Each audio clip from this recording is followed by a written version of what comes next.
Yeah, so after the kidney stone fiasco, I didn't get any time to recuperate from what was going on before we had to get out. And then there was another problem where my mother-in-law had been staying in our spare bedroom. I had kept stuff in the top of the wardrobe. There was the children's bank cards. There was a few things to do with money, and there was a letter that I'd written a number of years ago to do with well, one of my best friend had actually said to me, she said, write down all of the stuff that keeps happening to you, um, all of the different things throughout the marriage that my ex-husband had put me through. So I'd written on this piece of paper probably about 20 things that he had done, ranging from, I don't know, grabbing me around the throat 2 or 3 times, putting me up against the wall, threatening to punch me. There was a time when he sat me down and kissed me and then said that he was thinking of one of my friends. Another time when he said we went out for my birthday for dinner and he was flirting with the waitress and said, oh, my wife's always gormless like that, when I was deciding what I was going to have for pudding. There was a time where I had he'd borrowed my car, driven my car, put petrol in a diesel car, or the other way around, I don't know, I can't remember, and then blown up the engine. Then he had completely gaslighted me that I had done this, I'd broken the car, done the engine in. It was me. I was protesting, saying, no, you borrowed my car that day, you took it, you filled it up, not me. And then I can't remember, a few weeks later, something came in and it showed that it had been him that had had my car, and he'd filled it up, he'd broken it, and then reluctantly he did apologise, but I was totally gaslighted with that. There was another car accident where I had a diabetic old man smash into the side of my car. Crazy accident where I was stationary and stopped with the kids in the back after I picked them up from school, and this car just came careering down the road and smacked into the side of my car. He totally went round. He saw this old guy and he just got on brilliantly with this old guy. Even though this old boy hadn't taken his diabetic stuff, he was driving his son's car uninsured, nearly killed me and the kids. Yeah, he didn't care. It was totally strange. It's on my son's birthday of all things. I was completely upset. And the same day, we went round for a barbecue, and then my husband didn't come home, and I was wondering what happened. And then some strange story about how his mum had made him drop some woman that he didn't know home to her place. I still don't, to this day, even understand what went on there. Another strange story, all the narcissists together, of a load of old bullshit crap. Yeah, anyway, they were on this thing, this letter. There was 25 things where he had, yeah, tried to knock me down the stairs. Oh, called me fat, ugly, stupid, and lazy. Oh, you're a doormat, no one else will ever want you. I've had the best years out of you, no one else is going to get the better years. I don't know, a whole load of narcissistic shit that he put me through, and it wasn't even up to date. Oh, going to Amsterdam, saying that everyone was, with prostitutes and lap dance and stuff, but he wasn't. Then he came back, lied to me, said he was going to Spain, then went off to Amsterdam the following weekend, back again, lied for his narcissistic teeth. Then, another one. Yeah, he had a job where he used to have to fly out to Bulgaria. Oh, he'd taken condoms in a suitcase. Oh, prostitutes were coming up to him. Then he lost his passport, had to stay an extra 4 days. This was when we had sold a previous property, and I don't know, it was just all this bullshit. I had to put up with so much bullshit and lies, but I suppose everybody else has been there and we've all got a story to tell, and this is my therapy. But he used to come out with a load of crock of shit. Anyway, 20 odd items on this letter that I'd written. years ago. And his mother miraculously had found this letter. And one day when we were moving a load of clutter over to these new properties, and my son had said, why do we have to keep doing this every weekend? Why can't we go out and do something nice? And I said, yeah, your sister should be doing some of this. Why didn't she take some of this stuff? Why have we got to always move everything? Why is the pressure always on us? You know, she's having a lovely life and we're, you know, struggling along. And yeah, what happened? He said about his mum. He said, oh, my mum's got a letter of shit that you've written about me. I was like, what letter? What are you going on about? Oh yeah, my mum found this letter. It's just on the floor. She just found it on the floor, which is just rubbish because my daughter said to me she'd seen this up in the wardrobe. I'd forgotten about it, didn't even remember it, but my daughter said that she'd seen it. And I believe that my mother-in-law probably went through and took it out. But either way, even if she found it on the floor, she kept it to herself, and she waited. She waited for her time. She bided her time until she knew she could be really, really destructive. And then she went in and she told my ex-husband, that she had got this letter. And then we argued over this letter. And I left him. I walked out and I left and I went to my parents' place. And afterwards, we did meet up, me and my ex-husband, and he showed me the letter. I mean, he did. He's, I don't know, narcissistically denied everything. My mother-in-law, who's a trained counsellor, she said that I hadn't supported my ex-husband and you know, this letter just proved everything, and it was just madness, complete gaslighting off of her as well. She didn't look at it and say, oh my God, this poor woman, look at what my son's put her through, look at what he's done to her. No, she didn't do that. No, she didn't. She just thought I was an absolute piece of shit to him. She twisted it round that I'd done, you know, all this nasty stuff, you know, and I've done nothing to him. None of it at all. And oh yeah, I forgot about it. He was rolling around on the floor with a 17-year-old girl, pictures on Facebook and everything. That was another one. There's so many, I can't even remember. Lots and lots of stuff. But anyway, she decided, that I was the worst person in the world for being treated like this. I mean, stupidly, you write these things down, then you rip it up or burn it, you don't keep it. And I was very stupid, I'd forgotten about it, it had been tucked away. And it obviously came back to haunt me. It was mental after that, because then I moved into my parents, and after the house was sold, he jumped on a plane and went to Dubai for a month. We were still, you know, seeing each other at weekends, and then he suddenly just decided he was going to abandon me and the children when I was in a really bad way. I just ended up so distressed, so down, like broken-hearted. When my mother-in-law was in the house, I'd sat on the sofa and actually said to my daughter, I can't go on like this. I don't feel like myself. I don't know what's going on. I said, I feel like I don't want to be here anymore. I felt suicidal. I'd got so ill, so down, hadn't been able to recover from the kidney stone thing. Even during the night, 2 nights on the trot, my ex-husband had come up and woken me up and shouted at me, and my son had come in from his bedroom and told him to stop making his mum cry. And twice my ex-husband just completely denied, remembered that he'd even done it. Toxic amnesia, like they have. You know, he was spiteful, he was nasty, you know, and that's what they do. It was a difficult thing.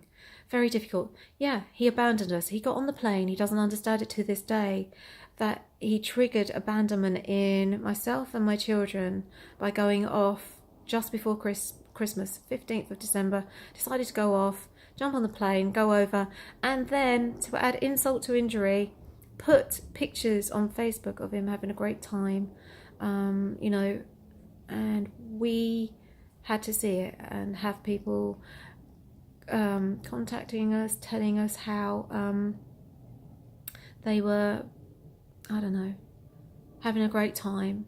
He is saying that he wasn't having a great time over there, but then why put pictures on Facebook? Why do that? What, to hurt me? To hurt me because I walked out on you because of your narcissistic mother?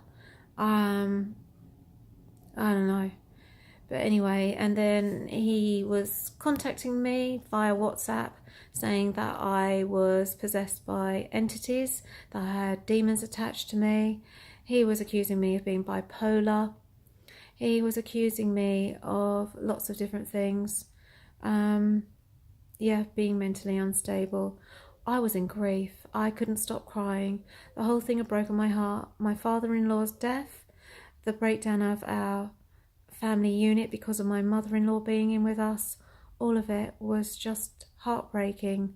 The lack of help from his sister, us trying to do everything together. I mean, I'd seen a different side to my husband, helping his father, and I did have very strong feelings for him. My daughter says, was he helping Granddad or was he helping Nanny because she couldn't cope? She kept saying that her wings are being clipped, and even though she had help from, nurses and people coming in to help with my father-in-law, in the end, my ex-husband, he was going over there most nights as well to help her until my father-in-law went into a hospice, and that's where he died. And then when we got back to the bungalow to tidy up after his death, the place was an absolute pigsty. She had just not bothered. It was just an absolute shambles. It's quite exhausting actually talking about all of this. Just the whole narcissism, there's just undercurrents of it. I hope that you can see all of this. The twisting of the letter by my ex-mother-in-law, that was total gaslighting. She didn't see, just couldn't see. I mean, it's mind-bending. She could be counselling people. She's never used, as far as I know, her counselling degree. If I found out that she was counselling, I would have to say something because these are vulnerable people. She should have had no judgment. I did a basic counselling course, and you're not supposed to judge people at all. She totally judged everything that I did. She had no sympathy, no empathy for me. These people they don't have empathy, and that's where you're banging your head against a brick wall because they don't see it the same way as what we do. It was my ex-husband actually paid for me to go and see a private doctor because he was saying that I was bipolar, I was this, that and the other. And then when I saw the private doctor, she actually said, you're reacting in a normal way to grief. I was crying, I was brokenhearted, I couldn't eat, I couldn't sleep, I couldn't function. I had a lot of things on my plate and it all came at once. And he just didn't see it. He just was trying to make out that I was mental, basically, that I was unstable. This was really hard for a lot of my friends to take. And again, I think it was a lot of projection. And straight away, what did he do? He just went off and got into another relationship. He was already overlapping, and seeing another woman who's got a reputation as a bunny boiler. She's on her third divorce, and her ex-husband has said, or the last ex-husband has said, that she's a very wealthy woman. She's got 2 children by different fathers. People have said that she's mentally unstable. My ex-husband knew her anyway because he used to go down the pub, and his sister is his sister's friend. My ex-mother-in-law actually got him together with her by saying that she was interested in buying the B&B down in Wales.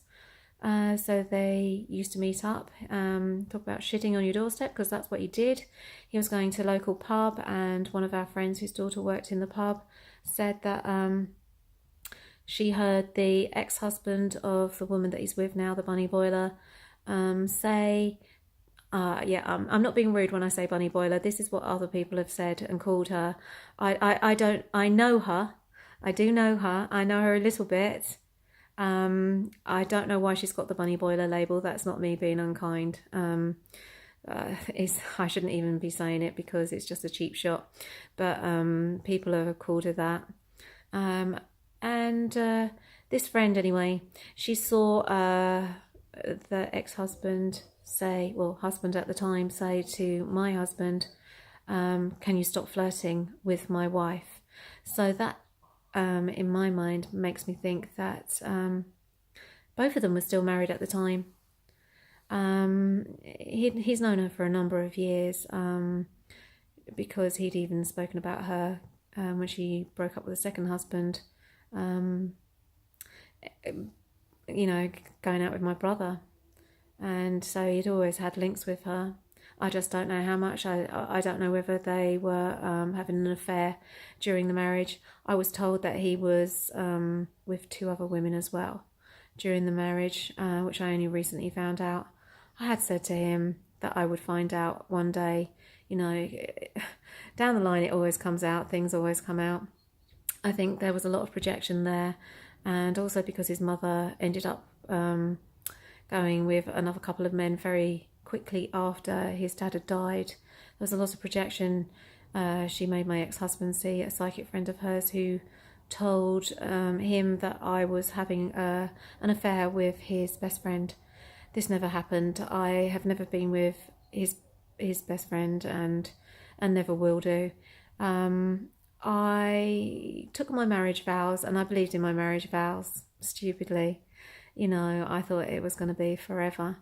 He obviously didn't. He didn't think it was going to be forever. He obviously decided there that, new toy, move on. And the thing was, he didn't tell me what he was doing. I didn't know that he was with another woman. Yeah. And then after that, we were trying with our marriage. Also, I thought, and but what I didn't realise was that he had taken half of our house equity. He had put it into another property with his mother, which I don't know why, because she had enough money in the bank. She didn't need it. He put himself on a buy-to-let mortgage. He lied to me about how much house equity there was. He told me there was way less. And then we were going to marriage counselling. I thought we were getting on reasonably well, considering he'd abandoned me and the children, and I was sort of trying again, like us empaths, highly sensitive people do. And then he just went off. Yeah, we went down to Wales. We had a big row on a family holiday when we were trying again. And I don't even remember the row. I do remember that there was a fair few times when we rowed and I just kept trying to get him to see how badly his mother had treated his dad. But I was wasting my breath. I shouldn't have done it. And I realise now, and I hold my hand up, I should never have done it. That was his mum, who he puts on a pedestal, who he loves beyond me and the children. And there was me, slagging her off, saying, that she hadn't been nice to his dad, she hadn't done her best by him, and all of this. And he got angry with me. He got really, really angry with me, and there was a few things said. I don't even remember it. Obviously, I just got so angry that a lot of it I don't remember. Apparently, I threw his wedding ring at him. I don't remember a lot. The following weekend, though, we went down to Wales, just me and him. And he spent the whole wedding pretty much chatting up our air hostess and not being bothered about me. So that was a massive red flag. We still had sex and everything was, pretty much as normal. But that was thrown back at me later on in the year, which I'll get to. So after that, in the April, pretty much fizzled out seeing each other. And that's because pretty much he was on the go with this new woman, which I had been told that he started seeing her in the May. He maintained that he didn't, that he started seeing her in the July. He didn't tell me anything of what was going on with her. And then in the August, my daughter found out via his emails, because we had one of his very, very old knackered computers. she found out that he was basically had lied about the house equity, that he'd bought this other property with his mum, so a third property, and that he was changing the names on the properties. So, and all of these emails, as soon as he got off the plane, he was writing them saying that he was, going to divorce me. He was sending stuff to different people. He basically didn't give a shit. He was saying stuff, lies, saying that he was paying £2,000 a month for my for my flat, for my house, and he wasn't paying any rent at all. He was paying nothing. He was saying about how I was rinsing the accounts, which I wasn't. It was just mind-blowing to read all of this stuff. And then I saw that he was potentially with 3 different women on the emails, and then we narrowed it down to this one that he's with now, the one that's 3 times divorced, and on to the 4th one for him. I'm guessing, they're both after each other's money, both after each other's property, like the narcissists are. I reckon she probably is narcissistic, histrionic. Something's wrong with her if she can't hold down marriages and stuff. A friend of mine who knows her very well said that she used to just trek her children around after men that she found, and I think she just sticks like glue to the men once she's with them. Excuse me. She just seems to find a man, and her thing is stick like glue, and then make them marry you somewhere or another, take their money, buy yourself a house. I mean, this is just it. I mean, I've got nothing, literally nothing. Haven't got a pot to piss in. He said that he's unemployed. He's paying £7 per child per week, and the CSA won't make him pay anymore. He's got away with so many things, and yet this woman that he's with, she's wealthy. She's got a 3-bed house out of her last marriage, and her children go to private school and all the rest of it, and she treks down to Wales from Essex each weekend to see him, and I'm guessing they go out for lovely days out and this, that and the other, and I don't know, she's probably seen the best side of him because he can maintain it over a weekend. She hasn't had to live with him. She'll see a different side then when he's going on about stuff about how crap she is at this, that and the other, or maybe not. Maybe he has changed. He keeps telling me what a decent guy and how he doesn't argue and shout anymore, and kids say, yeah, that's because there's nobody down there with him to shout at. He's certainly not going to shout at her and her children, that's for sure. He shouted at his wife and his own children, and he's Mr. Life and Soul of the party and Mr. Happy-Go-Lucky, when he wants to be. And then with me and the children, when he used to come in, he'd be, Mr. Nasty, Mr. Spiteful, and we were the ones that saw it. Other people didn't. So she's got that to go through yet. So they're after each other's money, and good luck to them, because obviously, in the world, that's all everyone's worried about. When we're on our deathbeds, we're going to look back and think, thank God I had a massive house and loads and loads of money and all the rest of it. Yep, not me. He can keep that. I'll hopefully be looking back and thinking, okay, I did the best for my children. I tried to keep everybody safe and secure when he was just, don't even know what to describe and how to describe what he was doing. Just looking out for himself, doing whatever he wanted and what his mummy wanted him to do. That was basically it. And throughout all of this, I hope you're getting the idea that there was massive gaslighting, projection, the whole lot. I was idolized at the beginning, love bombed when I first met him, and then fairly quickly put in my place. He did very early on start knocking me down, and we had the children very quickly close together. Everything was always massively insecure, renovating properties, move on to the next one, do up the properties, shouting, sworn at all the way through it all, and trying to bring up 2 children. Trying to do that, I had 2 children, one that was very ill with nephrotic syndrome, a kidney disease, Everything was just madness. And then a mother-in-law that would just turn up, walk into your house unannounced. You know, she had a key, she turned up, you know, all the time. Yeah, come down, and there she'd be. Amazing.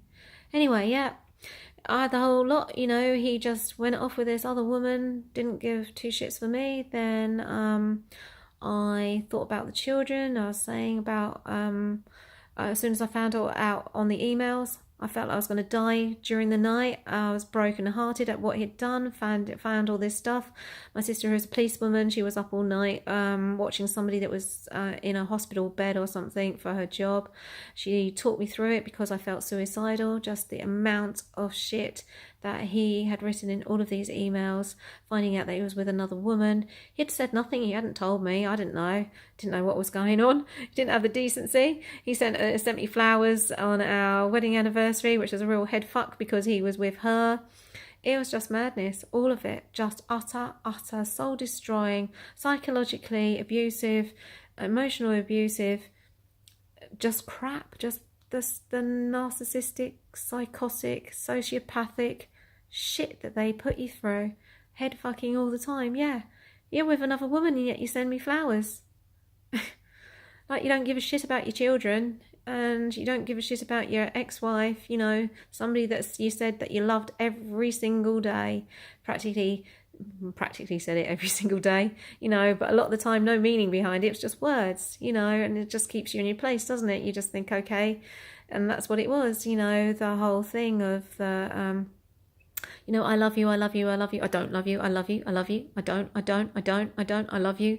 The up and down, the intermittent reinforcement that they give you, and, you know, just keep you dangling there a little bit longer. The whole thing, you know, oh, well, triangulate with somebody else. You know, I knew all of his ex-girlfriends, every single one of them, practically. You know, met them all. He phoned them up, went on holiday with one of them.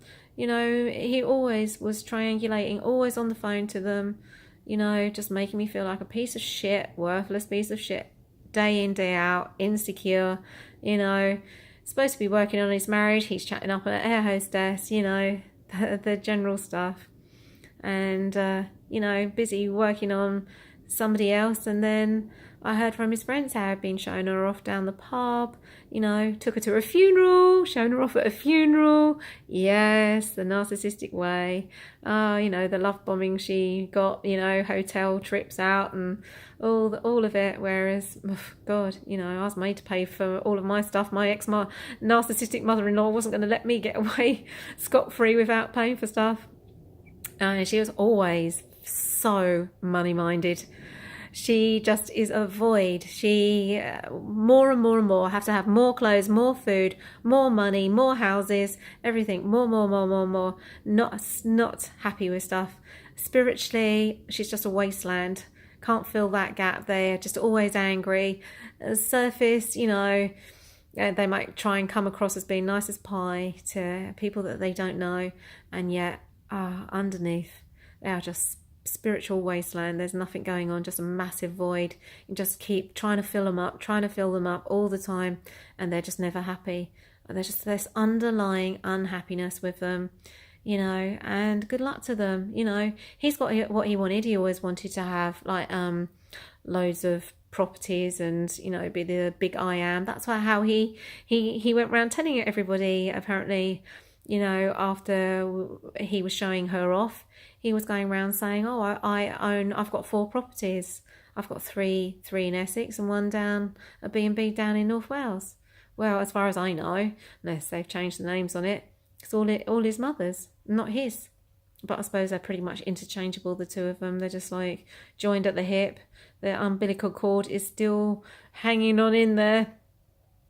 Anyway, guys, I think this is a long episode, and I hope you've bared with me, if that's the right word. And I just want everybody to stay safe, go no contact if you can. Just cut them out of your lives, because it is crazy making. I have just been so dragged down by all of this bullshit, all of it. Just mental people and I'm trying to make sense of it, and had no closure, nothing from him. Yeah, and it's just mental. Stay away from them. go no contact or grey rock and just keep out of harm's way. Love and light, lots of healing. If you like this, click like, subscribe to my channel, listen to me going through my therapy, and I just hope that you don't follow my path. Don't follow me. Just watch those red flags popping up when you see them and then run. Head for the hills and run. Okay, love you guys. Bye.